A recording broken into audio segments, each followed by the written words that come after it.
رسول بخش رئیس صاحب، کیا وجہ ہے پولیٹیکل فورسز کیوں اپنے معاملات خود طے نہیں کر پا رہی ہیں؟ کہاں پر ڈیڈ لاک ہے؟ ڈیڈ لاک میرے خیال میں بنیادی باتوں پہ ہے. بنیادی باتیں یہ ہے کہ عدلیہ کو آزاد ہونی چاہیے، آئین کے دائرے میں تمام ریاستی اداروں کو کام کرنا چاہیے، انتخابات شفاف ہونے چاہیے، اور جو کرپٹ ہیں سیاست میں ہوں یا معاشرت میں یا بزنس یا تجارت میں، ان کا احتساب ہونا چاہیے. تو یہ 3-4 چیزیں ہیں بنیادی نوعیت کی. اس پر ہماری سیاست دانوں میں اور ہماری سیاسی جماعتوں میں کوئی سمجھوتا آج تک نہ ہوا ہے، نہ ہو سکتا ہے. اس لیے کہ جن کے بارے میں، جن کے کردار کے بارے میں سوال اٹھائے جاتے ہیں، وہ حکمران طبقات میں سے سب سے سیاسی جماعتوں میں، وہ اپنے بارے میں احتساب کیوں کرانا چاہیں گے؟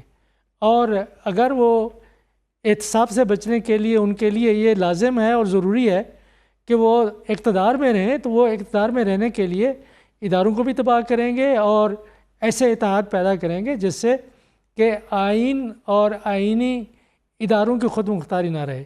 بنیادی نوعیت کے مسائل ہیں ہمارے، ٹھیک ہے، لیکن یہ ہے کہ مسائل کا حل سیاست میں موجود ہوتا ہے. اس کے لیے باہر جانے کی میں سمجھتا ہوں ضرورت نہیں ہے. لیکن یہ جو معاملہ ہے جس کو کہ مداخلت کیا جا رہا ہے، کہا جا رہا ہے، یہ اس کو مداخلت کہنا کسی بھی لحاظ سے میرا خیال ہے کہ مناسب نہیں ہے.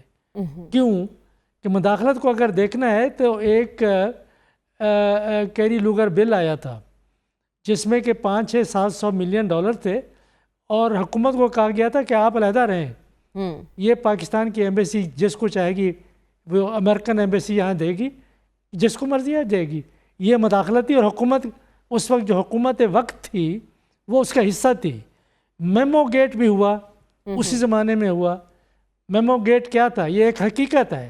وہ یہ تھا کہ اس طرح کریں کہ حکومت ریاست متحدہ امریکہ اس طرح سے ہماری مداخلت کرے، مدد کرے کہ جو فوجی قیادت ہے یا فوج کا ادارہ ہے وہ یہاں پہ جو حکمران تھے اس زمانے میں ان کے ہاتھ میں آ جائے، کہ وہ جو ایک اپنی ایک داخلی خود مختاری ہے وہ اس کی ختم ہو جائے. وہ ابھی آپ کے سامنے ہوا ہے.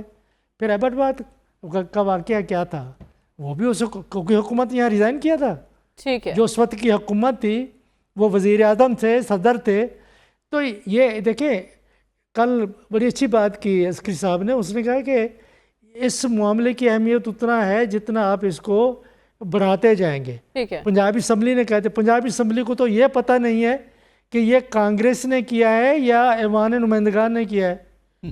کانگریس بھائی 2 ایوانوں پر مشتمل ہے، ایک سینٹ ہے اور ایک ایوان نمائندگان ہے یا ہاؤس آف ریپرزنٹیٹو. یہ ہاؤس آف ریپرزنٹیٹو میں ہوا ہے، کانگریس میں نہیں ہوا. کانگریس کے دونوں ایوان ہوتے ہیں جب کوئی مشترکہ طور پر فیصلہ کرتے ہیں، اور دوسرے حکومت کا اس میں کوئی حصہ نہیں ہے. لابینگ غالباً ہوئی ہے. لیکن ایک آخری بات میں کرنا چاہتا ہوں کہ جو امریکہ میں، مغرب میں پاکستانی بیٹھا ہوا ہے، وہ اپنے ہاتھ پاؤں مار کے وہاں پہ اس نے اپنے آپ کو کچھ بنایا ہے. بلینئر ہیں، ملینئر ہیں، تاجر ہیں، ڈاکٹر ہیں. کسی حد تک لابنگ ہوئی ہے، لیکن آپ کی نظر میں یہ مداخلت نہیں ہے، آپ اس کو مداخلت نہیں کہہ رہے. صافی صاحب، یہ جو سیاسی محاذ پر ہم کشمکش دیکھ رہے ہیں، ایک ڈیڈ لاک کی کیفیت دیکھ رہے ہیں، اس کا منطقی انجام کیا ہوگا؟ دیکھیں، 77 سال سے ہم اس امید پر جی رہے ہیں کہ اچھے دن آئیں گے، لیکن پھر ہر 5 سال بعد ہمیں پتہ چلتا ہے کہ وہ پچھلا دور تو موجودہ دور سے بہت اچھا ہے. یہی کچھ اب بھی ہم دیکھ رہے ہیں کہ ہم ماضی قریب کو یہی سمجھ رہے ہیں کہ وہ بہتر تھا اور آنے والا دن اس سے بھیانک ہے. یہ تو پاکستانی سیاست کا اب ایک خاصہ بن چکا ہے، اور اس کی وجہ خود سیاست کی اپنی نااہلی اور بے وقتی ہے، جو نہیں کر رہے، عوام کی نمائندگی نہیں کر رہے. ابھی آپ جو 3 معزز ساتھیوں سے جس موضوع پہ بات کر رہی تھی، میں آپ سے سوال کرتا ہوں کہ یہ جو جب آپ کا واقعہ ہوا تھا، آپ نے افغانی سفیر کو، جو اس وقت آپ کا تسلیم شدہ ایک ریاست تھی، ہاتھ باندھ کے امریکہ کے حوالے کیا تھا، تو اس وقت آپ کی قومی غیرت کہاں تھی؟ جب امریکی جہازوں نے آگ کے ڈماڈولا کو تباہ و برباد کر دیا تھا، اس وقت یہ ان سیاستدانوں کی قومی غیرت کہاں گئی ہوئی تھی؟ اس کے بعد جو ڈاکٹر عافیہ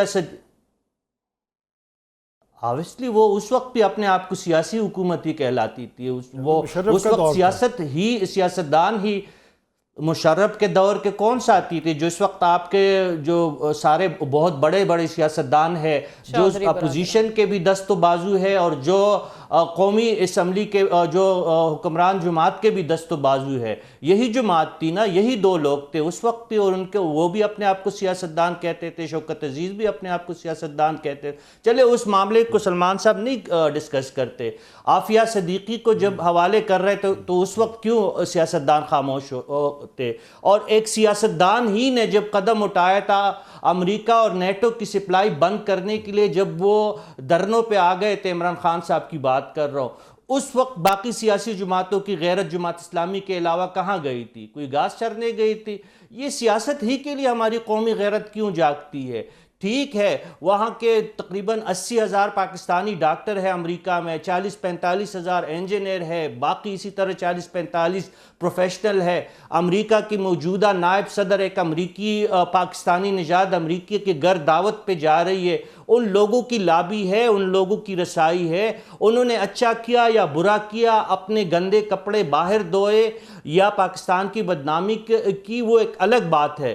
میں جنرل پلامنا میں بات کر رہا ہوں کہ آپ کی سیاسی حکومتوں کو اس وقت اپنی غیرت اور اہمیت کیوں نہیں یاد آتی جب ایئرپورٹوں پہ ہمارے منتخب وزیر اعظم کے ساتھ توہین آمیز سلوک کیا جاتا ہے؟ اس وقت آپ بات کیوں نہیں کرتے؟ اور آج بھی آپ کا سفیر امریکہ سے مدد مانگ رہے کہ آپریشن جو آپ کرنے جا رہے ہیں یا سوچنے جا رہے ہیں اس کے لیے ہتھیار امریکہ سے کیوں مانگ رہے ہیں؟ ریاست ایک جانب ان کی منت ترلے کر رہی ہے اور دوسری طرف ریاست کے نمائندے جو حکمران ہے وہ قراردادیں پیش کر رہی ہے، اور آپ اپوزیشن پہ الزام لگا رہے. آپ نے کون سا ایجنڈا اپوزیشن لیڈر کے ساتھ شیئر کیا تھا؟ کیا یہ پارلیمانی روایت ہے؟ کبھی ہم نے پارلیمان کو دیکھا نہیں ہے. آپ نے اگر ان کے ساتھ ایجنڈا شیئر کیا ہوتا، آپ نے قرارداد پہ ان کے ساتھ بات کی ہوتی، 2 دن بعد آپ پیش کرتے. کیا امریکہ نے ختم ہو جانا تھا؟ بائیڈن تو نومبر تک بائیڈن کی حکومت ہے اور یہ تو امریکی حکومت کی قرارداد ہے ہی نہیں. حکومت کو سب کو ساتھ لے کر چلنے کی ضرورت